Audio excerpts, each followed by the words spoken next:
இசை அபியங்கர் என்னையா பாட்டு இது? நீ போட்டிருக்க பாட்டுல வரியில எனக்கு புரியுதுயா.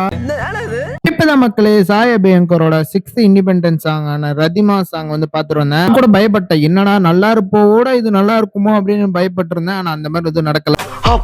இந்த ரதிமா சாங்கோட டியூன் வந்து பாத்தீங்கன்னா நம்ம சாய் அபியங்கர் ஆல்ரெடி போட்ட சாங்கோட டியூன் மாதிரி தான் தெரியுது. இருந்தாலும் நல்லா இருக்கு. சோ இந்த பாட்டுனால நல்லா இருப்போக்கு எந்த ஒரு பிரச்சனையும் இல்ல. எனக்கு தெரிஞ்ச இந்த சாங்ல ஒரு ஹூக் ஸ்டெப் வந்து வரும். அதான் இதுக்கப்புறம் ட்ரெண்டிங்ல இருக்க போகுதுன்னு நினைக்கிறேன். இந்த சாங்ல வந்து பாத்தீங்கன்னா லவ், ரொமான்ஸ், பிரேக்கப் மூணுமே கவர் பண்ணிருக்காரு நம்ம இசை. இந்த ரிலிக்ஸ் எல்லாம் நம்ம சாய் வாய்ஸ்ல கேட்கவும் கொஞ்சம் ஃப்ரெஷ்ஷா தோணுது. எனக்கு தெரிஞ்ச நம்ம இசை வந்து இன்னும் கொஞ்சம் வருஷத்துல சினிமாக்கு வந்து நடிக்க வந்துருவாருன்னு நினைக்கிறேன். ஏன் சொல்றேன்னு பாத்தீங்கன்னா ஒரு லுக், ஒரு டான்ஸ் ஆடக்கூடிய ஸ்டைலு, ஒரு பாட்டு எல்லாமே வந்து பாத்தீங்கன்னா பக்கா ஹீரோ மெட்டீரியல் மாதிரி தான் தெரியுது. நீங்க என்ன நினைக்கிறீங்க? இனி வரும் காலங்கள் நம்ம இசை அபியங்கர் வந்து ஹீரோ நடிக்க சான்ஸ் இருக்கான்றத கமெண்ட் பாக்ஸ்ல கமெண்ட் பண்ணிட்டு போங்க. பிரதிமா பாட்டை கேட்டுட்டீங்களா?